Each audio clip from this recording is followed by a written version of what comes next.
Welcome to the Women's Money Wisdom Podcast. I'm Melissa Joy, a certified financial planner and the founder of Pearl Planning. My goal is to help you streamline and organize your finances, navigate big money decisions with confidence, and be strategic in order to grow your wealth.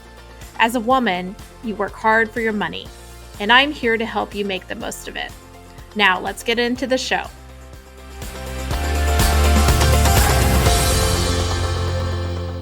Welcome back to the podcast. We are going to be talking all about imposter syndrome, which I think is something that everybody has, although some of us are aware of it and some of us have it kind of hidden way under the surface. And it comes up all the time for me in my work with people.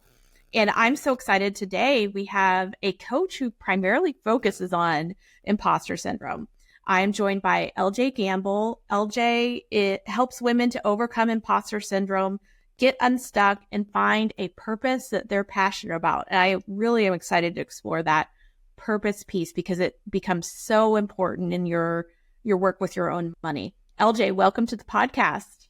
Hello. Thank you for having me. So this is such an important topic, and LJ, you have the background that we really need to hear. There is so much overlap between the world of mental health and the world of your financial choices. And so I want to hear, since we're going to get down and dirty on what is going on when it comes to these barriers. First, tell me what imposter syndrome is, and then how did it come to your attention to do the work that you do? Yeah, so imposter syndrome, it's not like a medical diagnosis or anything. I see it as like it's a mindset, and it's where you doubt your abilities or you feel like you're a fraud. Sometimes at work, like, oh, people are going to find out I don't really know what I'm doing, and things like that. So it's this mindset where you don't internalize your achievements or success. You'll say things. This actually just happened to me recently. I was talking to someone and I was telling them just about my background. I was like, yeah, I got lucky and, I was able to get a master's degree. And she's like, you didn't get just lucky. Fell in your lap. Right. And she caught me and she's like, you didn't get lucky. You did 4 years of a bachelor's and then you did another 2 years for your master's. That's not luck. That's hard work. And so that's why I am so passionate about imposter syndrome, because it's something that I deal with on a regular basis. And it's not something that's cured, quote unquote. It's something that and I hate to say it's just something that you live with, but it's something that you learn to recognize and catch over time. And once you understand it, it's the fact that it's this mindset that when you do have accomplishments and achievements, you don't attribute it to your own hard work. You attribute it to external factors like, oh, I got lucky. Oh, the timing was right. And since you don't internalize those achievements, you never get the confidence that you would get from it, right? So you don't build your confidence. You're not building up your self-worth. And honestly, it impacts self-love as well, how you view yourself. When you view yourself as someone who is accomplished because you got lucky, that really, you don't feel good about yourself. And that's why I'm so passionate about it. It's because, like I said, it's something that you have to be able to catch it and redirect it and challenge it. And I had a coach myself, and she's like, we tend to teach what we need most. And that's a good one. That is so true. And that is why I am so passionate about this. As a coach, when I am putting together like these workshops, like I have an imposter syndrome annihilator, mini workshop. And it's not just about, trying to teach you something, trying to coach you through something. I see it as like a mini revolution. And when you're coming to my workshops or my courses, I am helping you create your own mini revolution. So with the imposter syndrome annihilator, think about how much you hold yourself back because of that fear of failure, because of that self-doubt. You are not living your life full out. You're not doing what you were meant to do, finding a purpose that you're passionate about because you doubt yourself so much. And so I say it's a mini revolution because we get together and you start to realize like, oh shit, I am the shit.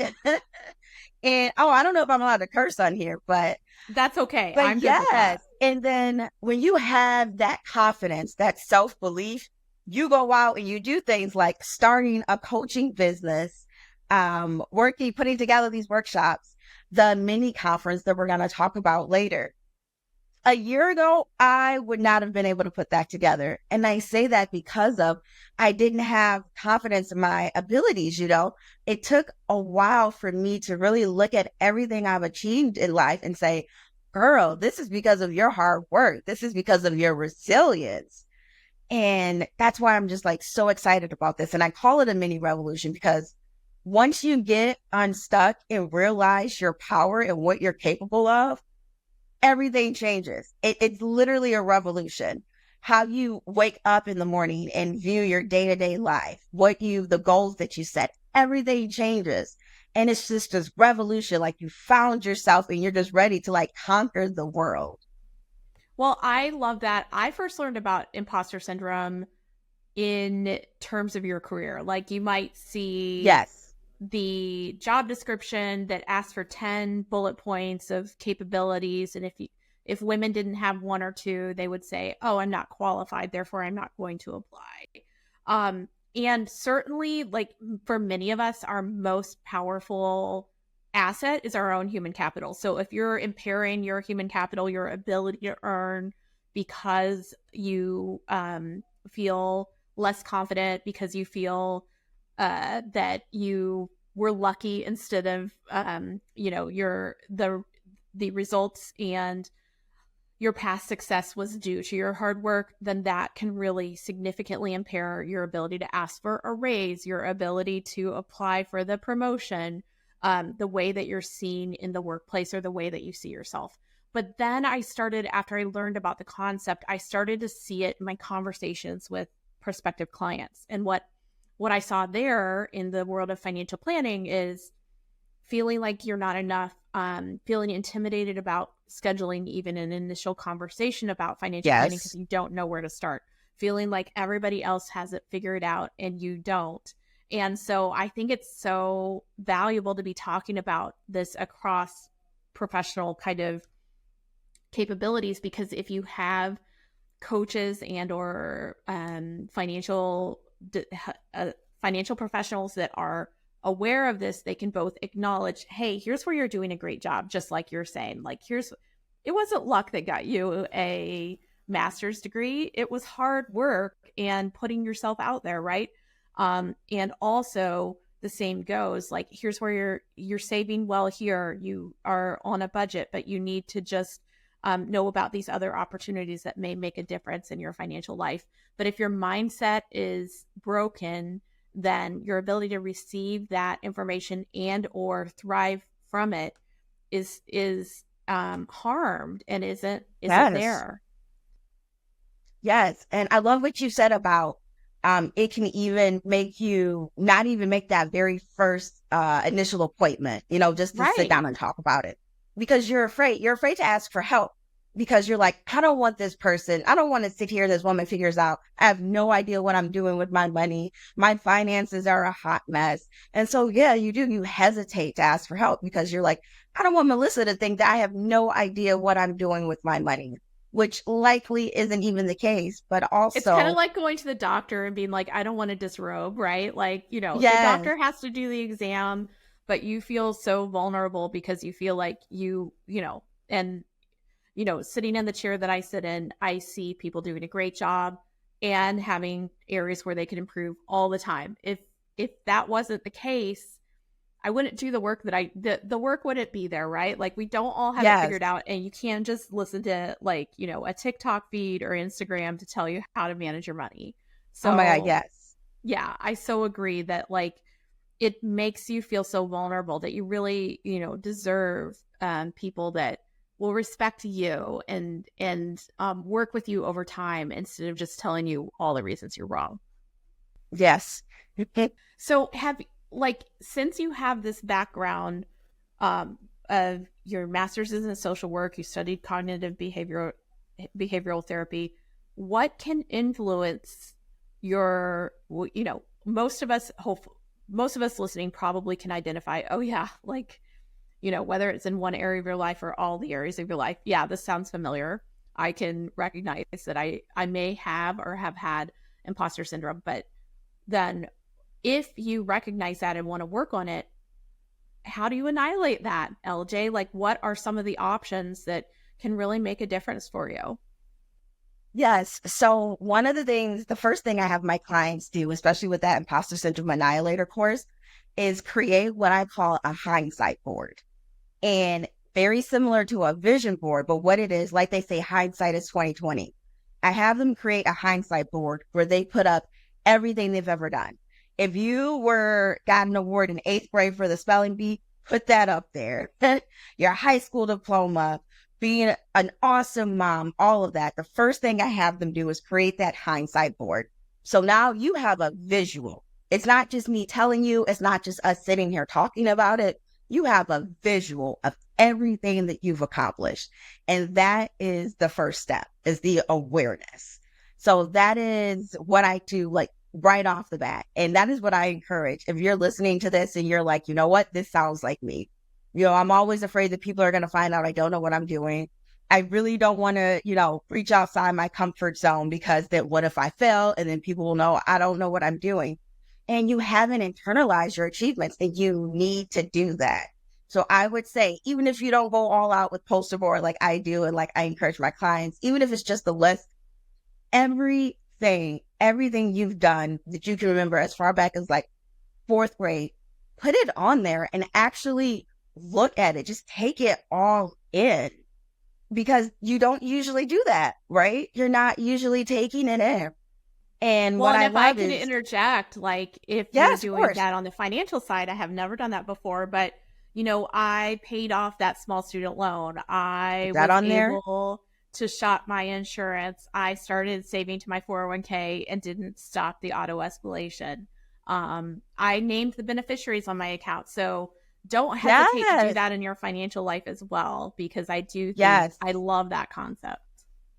Yes. It's a great connection. So I am just, so that's why I'm just so passionate about it, because it's something that I deal with every day, not just myself, but with clients, at work, with family. It's such a common thing, and it keeps you stuck. It keeps you feeling like you said, you should have this all figured out by now. What is my purpose? What am I doing? And because you're afraid to ask for help, you just stay stuck, whether it's financially, whether it's in your career. You don't want people to find out that, you don't know what you're doing. Often what else you see with imposter syndrome is like this perfectionism paralysis. So kind of going back to what you said, where people may even worry about reaching out to you, they may feel like, okay, I need to have all my shit together before I even reach out to her. And the way you see that at work is, or, in your day to day life, it's you hesitate to do things because you feel like it has to be perfect. If it's not perfect, then people are going to see that you're a failure, you're a loser, you don't know what you're doing. When And that's really why, half of it is just showing up, like, yes, yes. yeah. And I say, like, life does not come with a roadmap. And if you got one, it was those damn IKEA instructions that are just pictures with Yeah. no words. That's all, if you got a roadmap, that's all you got. You got to figure this shit out. Yeah. And It's yeah, so and like you said, imposter syndrome shows up everywhere. It shows up in your finances. It shows up in your career. It shows up in your romantic relationships. It shows up in how you parent.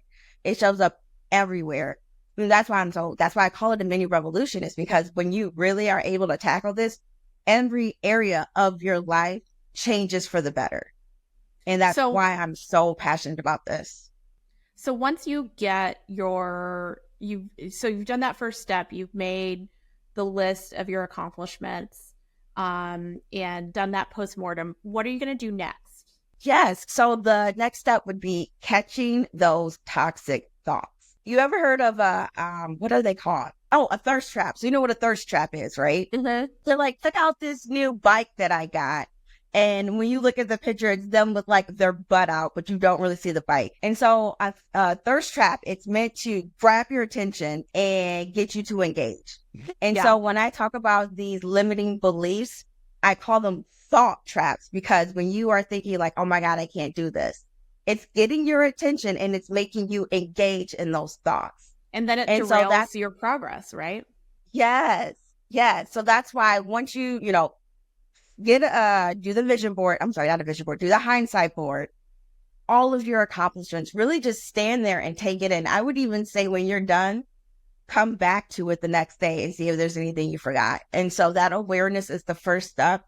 And then we start working on what is it? How do you talk to yourself about yourself? And so that is the next step, is catching those beliefs, because with CBT, your thoughts impact your feelings impact your actions impact your outcomes. So if you're thinking, I'm an idiot, I can't do this, people are going to find out, your outcome is going to be exactly in alignment with that. You're not going to reach out to do anything. You're going to be hesitant to ask for help. So that's why it starts with your thoughts. And that's why right after the awareness, really seeing what it is, which of course is your thoughts, you're internalizing it, I immediately go into what are the things that you're saying to yourself? What are these limiting beliefs? Let's catch them. Because if your belief is I'm a loser, you're going to feel bad. You're going to feel like a loser. And so that's the thought, I'm a loser. The feeling is disappointed. The action is, because you're thinking that, you don't, like you said, you won't even apply for a job because you're like, oh, well, I don't meet 2 of the 10 and I'm probably not qualified for this anyways. So what's the outcome? You don't get the job. You don't have an advancement in your career. You're not climbing up the ladder. You're not being an entrepreneur. You're not making more money. And so that's why it all starts with your thoughts. It starts at the head. And so that's really where you need to tackle this. And that's where I spend the most of my time in my Imposter Syndrome Annihilator course, is Well, and I tackling would those toxic say, thoughts. even in my own experience, I totally see that. So I do have the ability, I think, to recognize, and I almost see it as like, the angel or devil on your shoulder, like, the mini Yes. versions of you, like in the Looney Tunes.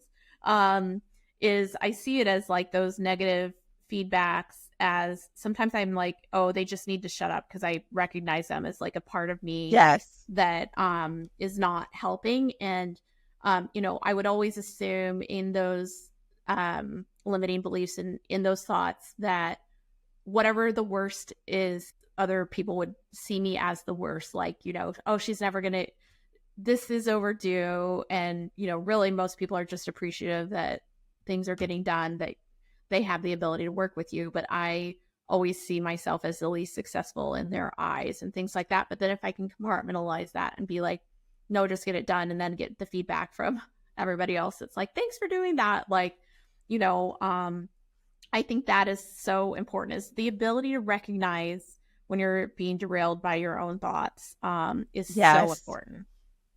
Yep. And that's the hardest part. Right.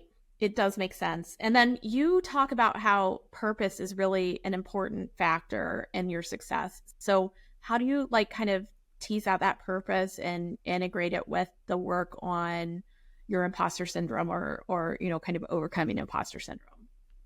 Yes. So usually when people are saying like, I'm trying to find my purpose, I don't know what my purpose is, what they're saying is, I don't know what it is I can do with my limited amount of time on earth that is going to be meaningful. That is the purpose that they're referring to. And I think that that's beautiful, that you're wanting to leave your mark, you're wanting to leave a legacy. And the women that I work with, that is usually what it is. That's when I say like, the imposter syndrome and feeling stuck, they've already accomplished so much. They haven't internalized those accomplishments. So they're stuck feeling like, well, what am I going to do? Like, does my life even matter? I just wake up, go to work, come home, pay bills, repeat. And so they're living this unfulfilled life where they feel like they don't have a purpose. And so as far as helping them find that purpose, I think that the first thing is addressing those limiting thoughts. But what I also do is I say, let's get back to basics. And I'll use myself as an example. go back to what it is that you love to do. What did you think you were going to be as a kid? What did you think you were going to be when you grew up? Right. And for me, I was like, oh, I think I wanted to do like either acting or being like a therapist or something like that. And so what I do is what did you want to be before you became who you had to be? So for me, I would have loved to have gone to school and studied theater, but I'm like, that's not a guaranteed income. You're going to be a struggling artist for who knows how long. So I was like, when I go to college, I need to get a job I need to have a major where I can be fairly confident I'm going to get a job right out of college and have money. So that's who I needed to be. And it wasn't in alignment with my purpose, what I wanted to do with my time on this earth that is very limited and making an impact. And so I went back to like fourth grade when I was like 9 years old. And I've always been like very extroverted. I have ADHD, so very hyperactive and restless. And I was like, you know what? That is why this doesn't work for me, because therapy is very strict. It's a regulated, and there's evidence-based practice. There's not a lot of room for creativity. As a coach, I have so much room for creativity. I am working in like improv, cooking, dance, just so many things that most coaches don't do in there.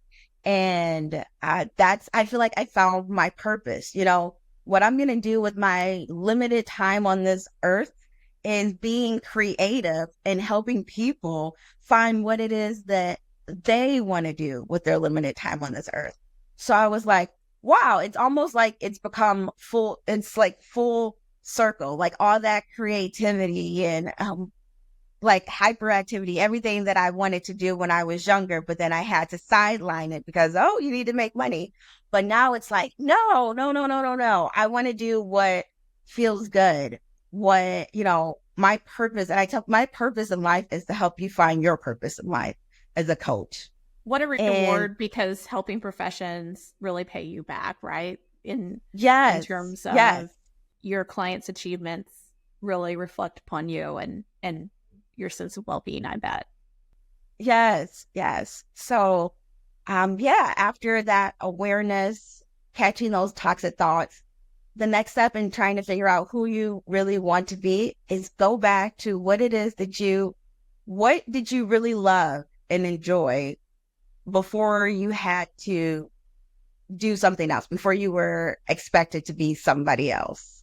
I can't think of the good wording for it, but before the external, like society's expectations came in. Well, I think that's a really good way. Earlier, and I've already forgotten it. It's like go back to who you wanted to be before you had to become who you needed to be. Yeah, rewrite your origin story, kind of.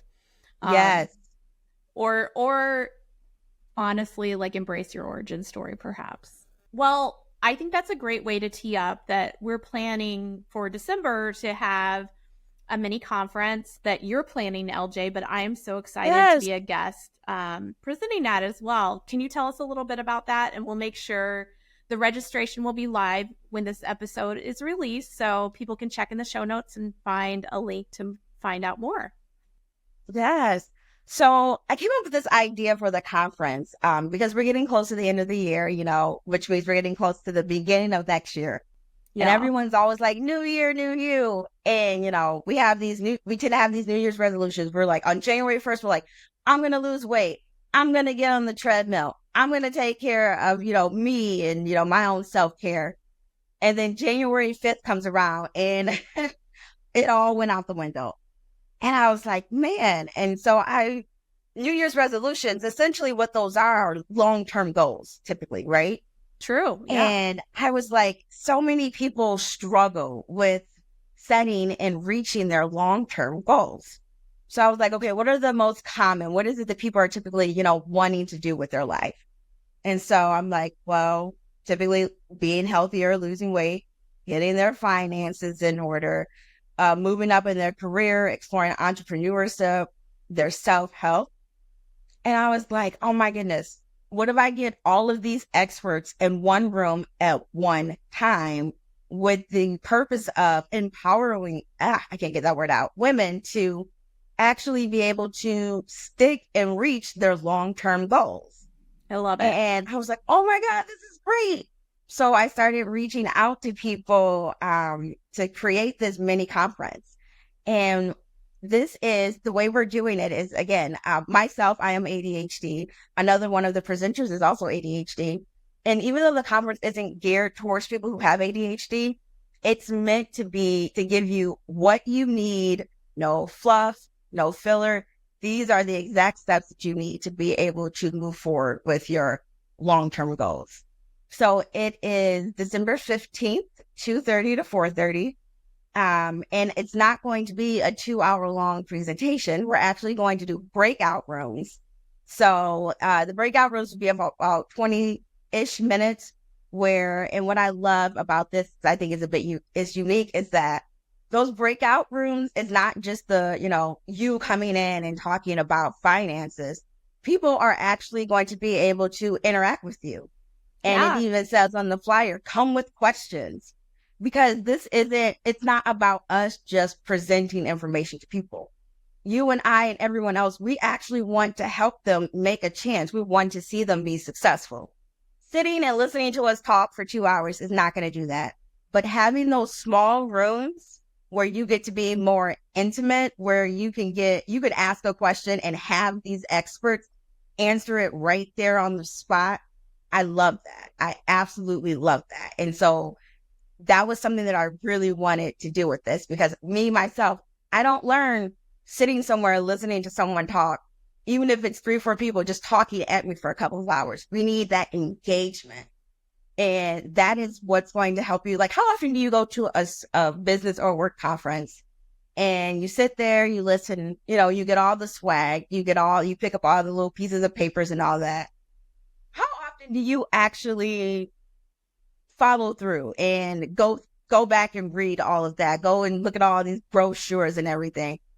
You It don't just do becomes that. junk in the junk pile or the junk Yep. drawer, right? So I'm so And excited because I'm going to have, 2 or 3 takeaways that are like great exercises for anybody who attends my sessions to do themselves. It's all virtual. So we have listeners all over the country. You're yes, welcome to attend from anywhere. And then it's just such a great framing to kick off the new year of to not just make it a resolution, but to make it a habit shift or change. And yes, starting with mindset, like we're discussing today, is so important for everything else. So I cannot wait. Where can yes, I people know. I'm find so you? excited. Where can people find you if they're interested in learning more about the work that you do, LJ? Yes, my Facebook page is the best way. I am, at the time of this recording, my website's actually under construction, but Awesome. it's coming back actually better than ever. So the best way to Amazing. reach me would be on Facebook. LJ the Coach, Perfect. and I'll send you the link to my Facebook page as well. Okay, great. We'll make sure to have that in the show notes. And please, everybody, December 15th, check it out. We'll have that link in show notes as well. LJ, thank you for talking about such an important topic. I see imposter syndrome all the time for people. And I think, if anything, if you take it away, recognizing those moments of limitation are the first step to conquering them. So Yes. please handle yourself, be kind to yourself, but also give yourself the courage to work on that imposter syndrome. Thanks, LJ. Because thank you so much.